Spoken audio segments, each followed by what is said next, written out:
I have created a root volume, and on top of it, in the same EC2 server one, I have created one 3 GB volume. Now, I am going to show you one more activity where I can actually copy all the elements of this 3 GB to where I'm going to copy all the elements to a new server, right? If I create one more server with the name called EC2 underscore server 2, and that will also have one root volume, and a root volume is mandatory to have it because root volume of 8 GB, and I'm going to copy this EBS VM of EC2 server 1 of 3 GB to here to EC2 server 2. First thing which I have to do it is I have to create one snapshot, right? So directly I cannot copy here and paste it to EC2 machine. For that, the very first thing I'm going to do is to take a snapshot. So let's start with the taking a snapshot. Stick block store and then snapshot. Now in the snapshot, I have to create a snapshot, and it will ask me for which volume you want to take a snapshot. Volume 1 EC2 server is to do that. That's what I'm going to take a snapshot, because you know that this is the new EBS volume which I have just created, and EC2 server 1 is a volume root volume. So I'm going to take a volume 1 EC2 server US underscore east 2A. So this was the volume which I have created. I'm going to take a snapshot and then I will copy it to the other server. So snapshot of EBS volume 1 of 3 GB from EC2 underscore server 1 underscore US east slash 2A. And then I'm going to add a tag says that snapshot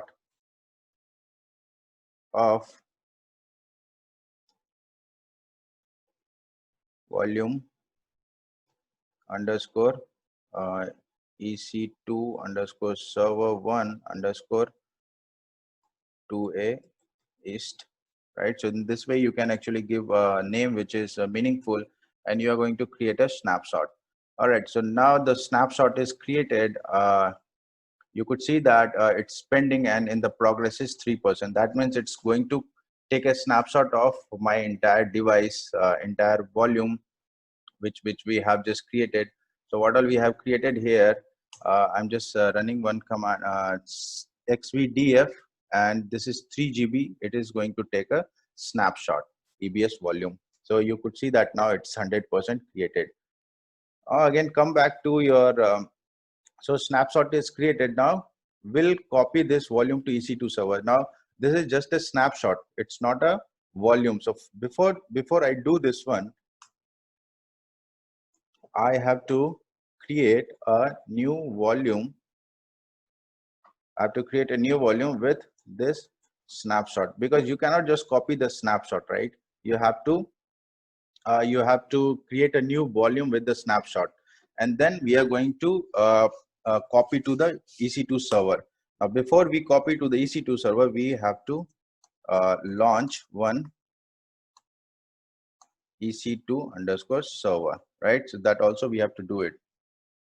And here which agent we want to launch it, US East 28, and here we are going to launch it in 2B. Snapshot of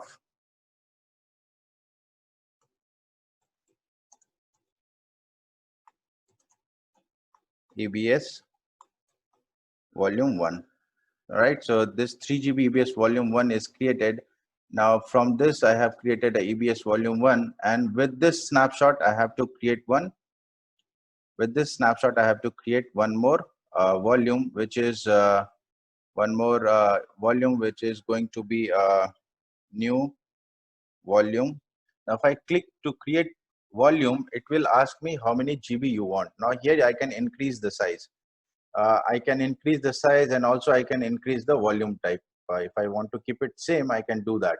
But it is asking me which availability zone you want to do it. Now here I have to select 2B because my EC2 instance which was created in, this is created in which one? US East 2B, right? So that you know that I have created in US East 2B. All right, so I'm going to create a new volume with the snapshot, and I'm going to add name uh, volume to EC2 underscore server 2 because I'm going to attach it to the EC2 server. Now let's create a volume. So volume is created.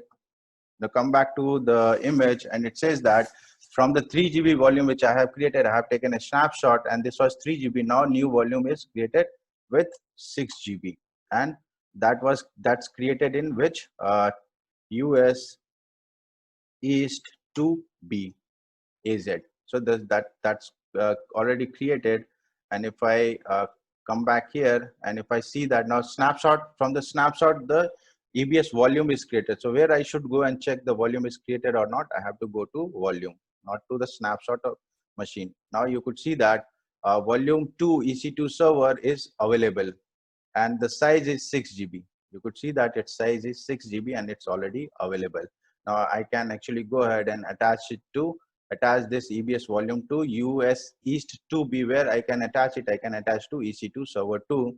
And again, all the steps remain same, /dev/sdf. It's going to be /dev/xvdf. Now this is on the different AZ and different EC2 machines. So the naming is same. If this would have been in the same AZ, the naming could have been a different XVDF, maybe XVDG.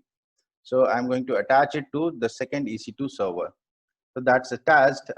Now how to know that whether it's attached or not? I'll go to EC2 server 2.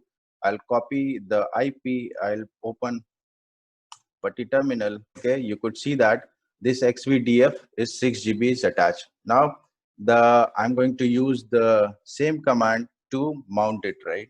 You know that all the mount commands. So I'm going to create one directory again, mkdir app. Okay, so and then xxblk. If I do it, so this is app is created, right? Now why it is here? Because you know that I have taken a snapshot of this 3 GB and I have created I have increased the size and I have attached this to the second EC2 machine, right? So every files which was there in EBS volume 1 was actually copied to EBS volume 2, and the same EBS volume 2 I have attached to a different EC2 machine. That's pretty much all about the EBS volume lab.